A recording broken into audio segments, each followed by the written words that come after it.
Hello again, Mike here with some more inventor tips and tricks, and today we will be looking at integrating assemblies.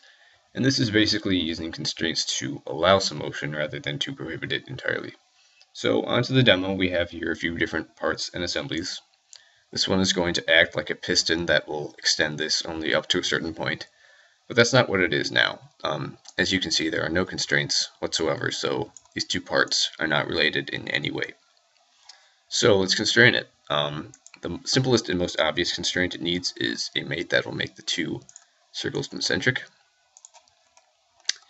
Easy enough, but we still notice that the small rod will move through the big one as much as it wants. But we can do something about that. So if you go back to constrain and click this little double arrow to give you more options, pick the two faces. And what we're going to use here are constraint limits. So the small rod is 1.5 inches long, so that will be our limit. So if I enable maximum minimum and give it a minimum of negative 1.5 and leave the maximum at 0, let's see what happens. So now we only have a 1.5 inch range of motion on this assembly. So moving on to the other parts, we have a small wheel, a big wheel, and a stand to fit them all. So back to the main assembly, let's place the components.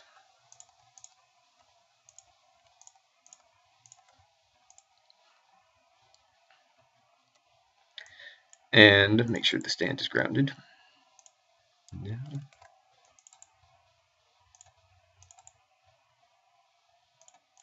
And the first thing to notice here is that we no longer have control over the individual components of the piston. See, that won't stretch. It happens when you bring assemblies into other assemblies that you lose control over the sub-assembly components. That can be fixed quite easily. If we find the assembly in the browser and right-click and enable flexibility, now you see it moves the way we want. So let's get to constraining everything else. The big wheel can go here. Small wheel can go here. Piston can start here.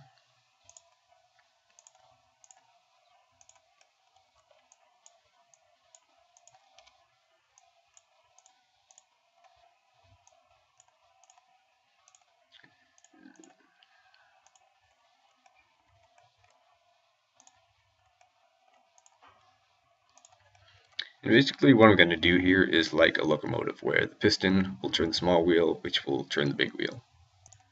So what I'll do is I'll constrain the end of the piston to this hole.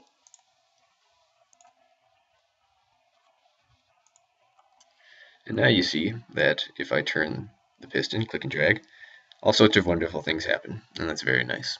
So now all that's left to do is get the small wheel to turn the big one. And how do you do that, you may ask? And the answer is motion constraints. So under the constrain window, go to the motion tab, and you'll see this reverse rotation and a ratio. So select the two faces to spin. And since the big circle is twice the size of the smaller one, I'm going to use a ratio of 0.5. So 0.5 is the ratio. And if you happen to get the ratio backwards, like if you constrain it to 2 instead of 0.5, you'll notice it easily and be able to fix it.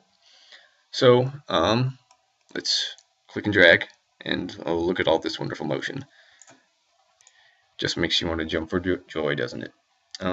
Anyway, I hope you found this video helpful. I've been Mike, and I'll see you next time.